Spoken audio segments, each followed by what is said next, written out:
ko ay ibig. Tara na guys, kain na tayo. Ayan, ang ating pagkain guys.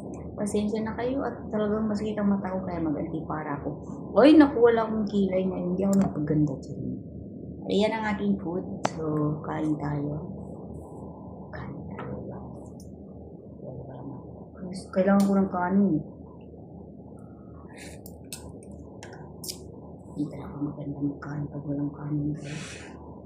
So, ayan, kakain na po ako.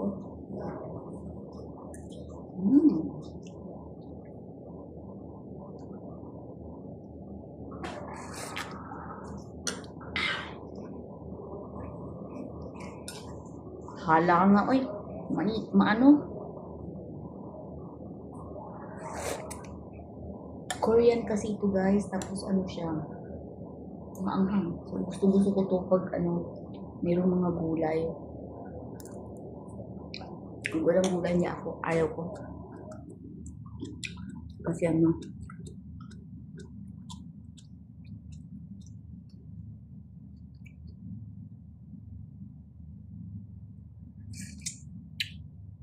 anghang at saka ang init.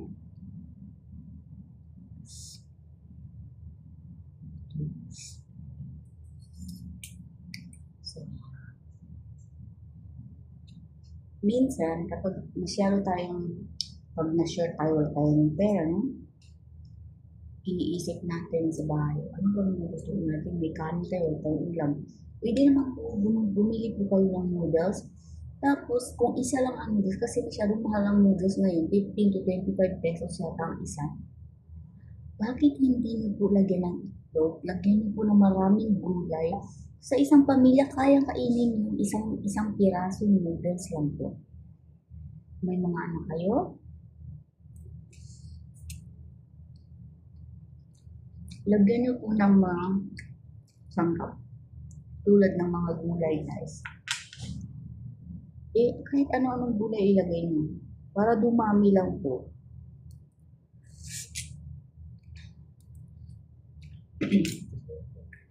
So, yung mga anak, nabay na kumain ng kanin na mayroong sabaw na may noodles na mayroong pang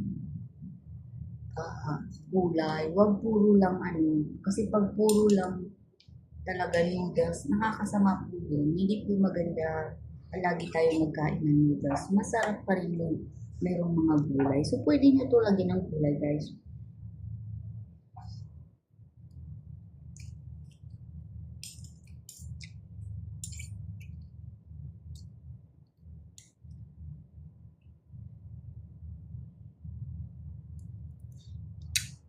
Mm.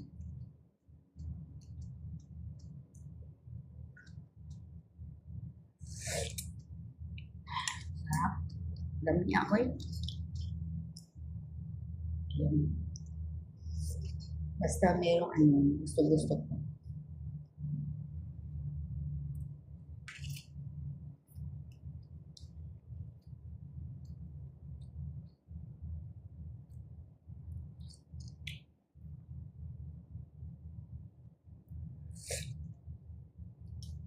Kukuha pa ako ng kanin guys kasi hindi talaga ako nabubusog pag ganito lang.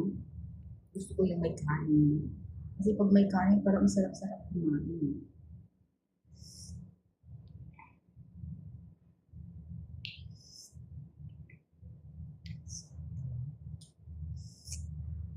Hindi.